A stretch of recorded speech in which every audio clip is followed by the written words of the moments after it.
The Dane axe, the most feared weapon of the 10th century, versus the Viking era round shield. It is inevitable that these two beasts would have met on the battlefield. And what happened when they did?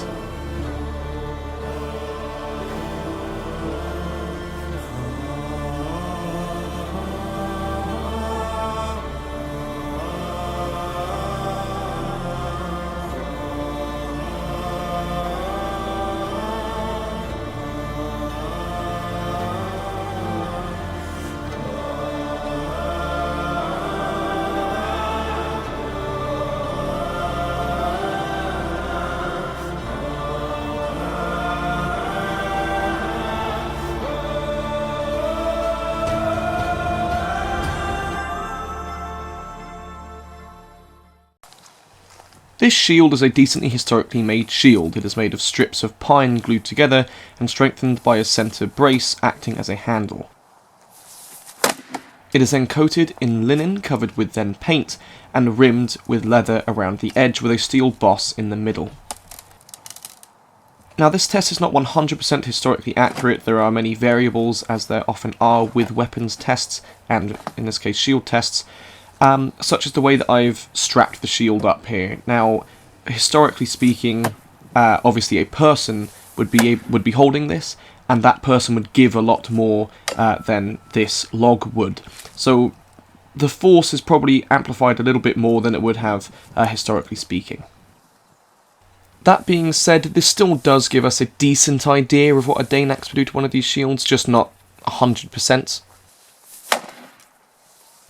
Now, currently I am attacking the shield against the grain direction, which obviously means that it's harder and has more resistance. Something that's really interesting when we look at the construction of Viking shields, that they're relatively thin. However, all of the grain direction is angled in the same way, they don't cross them. Now, this indicates this was deliberately designed this way, and many people suggest that this is actually to allow weapons to bite. Watching these shields get obliterated by weapons from the outside may look like that these shields aren't very good, instead of realising that, as you'll see a few times here, the axe gets stuck so far into the shield that it's actually very difficult to get it out. This gives the shield wielder an advantage, as for a time they actually have control of your weapon. Biting into a shield, though it destroys the shield, leaves you essentially without a weapon for a certain amount of time. You can see that it's actually quite difficult to pull an axe out of a shield.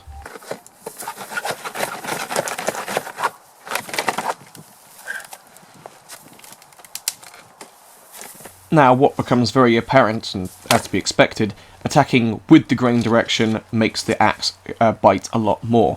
Now, this does reinforce the theory of this being a case to trap weapons, as the wielder would be able to essentially control which part of the shield is defending against the oncoming blade.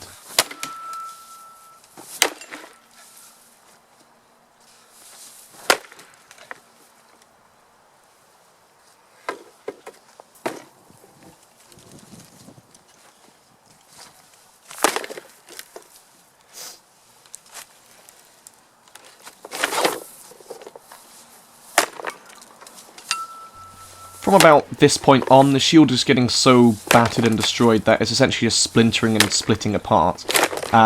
This obviously isn't ideal, but this is sort of beyond use now at this point. This shield, the handle's actually snapped on the back as well.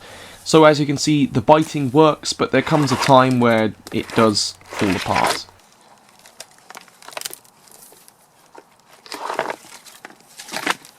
Now, the reason that I've decided to do this video is I just recently got a Dane axe, which I will leave the link to in the description if you're interested, and I'm looking at making a new Viking era shield anyway that's got a few improvements, so I thought it could be interesting to test how this stands up against the Dane axe. Thanks for clicking on the video. I hope you enjoyed it as much as I enjoyed filming it, and a special thank you to our members as well. This is a great help to support the channel. Thank you very much, and hopefully see you in the next video.